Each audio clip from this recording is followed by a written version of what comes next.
Hey there, Jordan with Status Coup. President Biden has essentially declared he's prepared to go to war with China over Taiwan. Oh, boy.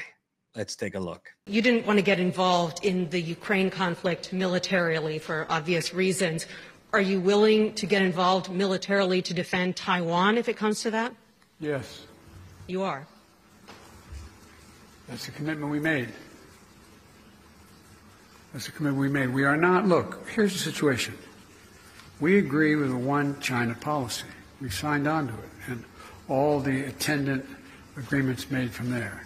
But the idea that it can be taken by force, just taken by force, is just not appropriate. It will dislocate the entire region and be another action similar to what happened in Ukraine. And so it's a burden that is even stronger. So let's rewind it back here.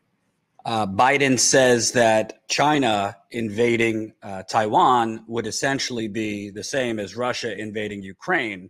So we would be prepared to militarily put troops on the ground in Taiwan when we weren't okay with doing that in Ukraine, which, by the way, I'm glad we haven't. And we should stop sending more money to Ukraine to fight a proxy war versus Russia. What's the difference?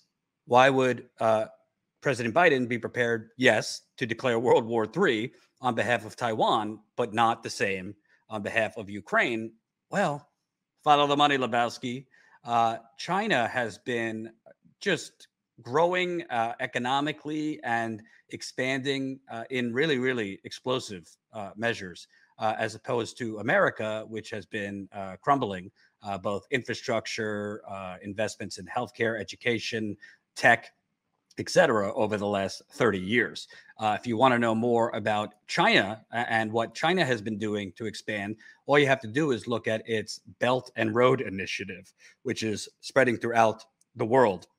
Let's take a look at what that is. The Belt and Road Initiative was first announced by Chinese President Xi Jinping in 2013. It's a globe-spanning plan with the purpose of strengthening trade, infrastructure, and investment links between China and an estimated 65 other countries. Together, potentially participating countries account for more than 30% of global GDP, 62% of the world's population, and 75% of known energy reserves. Despite what the name may imply, the road actually refers to a maritime network of shipping lanes running from China through Southeast Asia, Africa, and all the way to Europe. The belt, on the other hand, refers to the overland routes, stretching from Central Asia to Europe. The most visible part of the Belt and Road so far has been infrastructure. In Kenya, for example, China built a $3.2 billion railway connecting the port city of Mombasa to the country's capital, Nairobi. It now takes just 4.5 hours to get between the two cities, about a third of the time it used to take on the old rail system. But it's not just Kenya. Across the world, the Belt and Road has meant billions of dollars in investment from the Chinese. In Sri Lanka, about $200 million of Chinese funding went into the country's second international airport. After all the investment, though, it's been dubbed the world's emptiest international airport. From Africa to Asia, there are many infrastructure projects involving railways, roads, and bridges. But that's just one part of China's Belt and Road Initiative. Some say it's also serving as a huge marketing campaign for Chinese money looking for investment. Yet, despite the public nature of the Belt and Road, there is a lot about this huge plan that we don't know about. The number of countries estimated to be in this initiative is between 60 and 115, while the amount of money committed is said to be between $1 trillion and $8 trillion.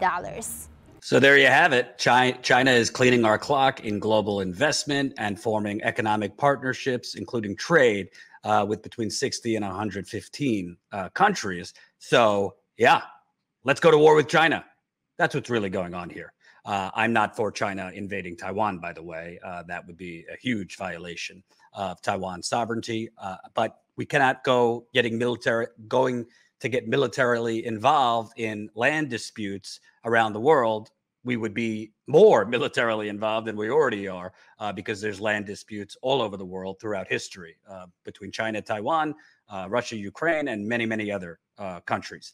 But what's really going on here is the U.S. rightly sees China as its number one economic threat. China has made the necessary investments in tech, transit, healthcare, clean energy, subsidies for electric vehicles, et cetera, et cetera. And because the United States government, i.e. the United Corporations of America, are not allowed to make those investments by their donors, because the politicians work for the donors, we are far, far behind. And Biden and Trump, Obama before him, are rightly concerned that America is going to become second fiddle and no longer be the global economic force that it is, with China taking that spot. And what's also interesting is as Biden basically threatens war with China over Taiwan, I'm not being dramatic, that's what that statement is, suddenly there's talk of a TPP light deal coming out. This from the New York Times.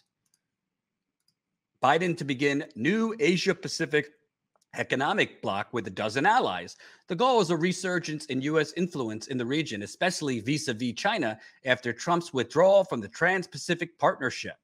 President Biden has listed a dozen Asia-Pacific nations to join a new loosely defined economic bloc, economic bloc meant to counter China's dominance and reassert American influence in the region 5 years after his predecessor withdrew the United States from a sweeping trade accord that it had negotiated itself. The alliance will bring the United States together with such regional powerhouses as Japan, South Korea, and India to establish new rules of commerce in the fastest growing part of the world and offer an alternative to Beijing's leadership. But wary of liberal opposition at home, Biden's new partnership will avoid the market access provisions of traditional trade deals, raising questions about how meaningful it will be. We're writing the new rules for the 21st century economy. Yeah, we'll get back to avoiding the market access provisions of traditional trade deals. So let's take a trip down memory lane. Remember when Biden, during the 2020 Democratic primary, pretended that he was actually against the TPP, which was the Trans-Pacific Partnership, and organized labor was unified in opposition to the TPP. Biden, although he pretends to be a union guy and has actually been pushing policies and taking money from union busters throughout his entire career, is no friend of labor. Biden was for the TPP. He was actually pushing Hillary Clinton in 2016 to embrace TPP as the presidential candidate while he was still vice president and President Obama was trying to push the TPP. But then as a primary challenger in the Democratic primary, Biden pretended to be against the TPP. Let's take a look. Biden, would you rejoin the Trans-Pacific Partnership, which, of course, the President Trump withdrew from? Please respond. I'd renegotiate it. We make up 25% of the world's economy. In order, either China's going to write the rules of the world for the 21st century on trade, or we are. We have to join with the 40% of the world that we had with us, and this time make sure that there's no one sitting at that table doing the deal unless environmentalists are there and labor is there. So that was Biden pretending he was against the TPP unless it was renegotiated. At the time, I said, yeah, it'll be renegotiated. They'll change a couple words, maybe a sentence, and say, voila, it's a brand new TPP. Pretty similar to how Trump renegotiated NAFTA, which is pretty much the same old NAFTA. Biden was never against TPP. He championed it because he is a friend of globalization and he has screwed his friends over at organized labor. If you want to know a little bit more about organized labor, who Biden pretends to be for, their opposition, here is Richard Trumka, now the late Richard Trumka. He wrote, TPP, a new low. As a dozen nations gather in New Zealand this week to officially sign the Trans-Pacific Partnership, working families in the United States are sounding the alarm on a deal that would lower wages and ship even more jobs overseas. The final text of the agreement, released in November, is even worse than we imagined, with loopholes in labor enforcement and rewards for outsourcing.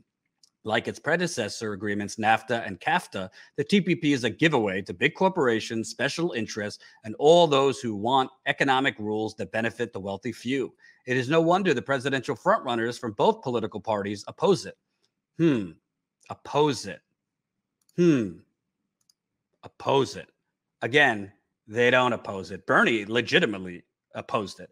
And wouldn't it have been nice for Bernie to do ads or attack Joe Biden on the debate stage as being for NAFTA, being for TPP, being for CAFTA, being for pretty much every destructive trade deal that decimated organized labor and unions in this country and sold their jobs to other countries. Yeah, Bernie didn't want to do that to his friend. I digress. But honestly, this quote unquote new economic bloc that Biden is proposing with Asia Pacific countries is TPP light. No one is going to be able to show that this new trade deal is going to avoid the market access provisions of traditional trade deals. Yeah. So Biden could say that, but at the end of the day, what a economic bloc forming with Asia Pacific countries is for is to continue trade deals with these countries that send our jobs, whatever's left of manufacturing, to other countries under the guise of competing with China, under the guise of a globalized market, under the guise of lowering prices for consumers here, while literally destroying whole sectors of the economy for parts of the country that were part of the industrialized wave that built this country, the Rust Belt, the Midwest, and other parts of the country. But this is not going to be covered by CNN, MSNBC, New York Times, Washington Post. They will sell it as, oh, no, this isn't the TPP. This is just some separate deal, kind of like think a European Union or a NATO. It's not actually going to be a firm trade deal written by multi-trillion-dollar corporate conglomerates and banks. No, it's not going to be like that. This is how politicians sell you out. They pretend to be against certain things, and then they reintroduce those exact things, or they reintroduce a knockoff.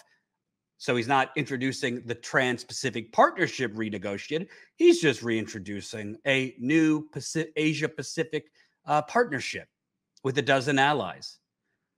Yeah, this is a big problem.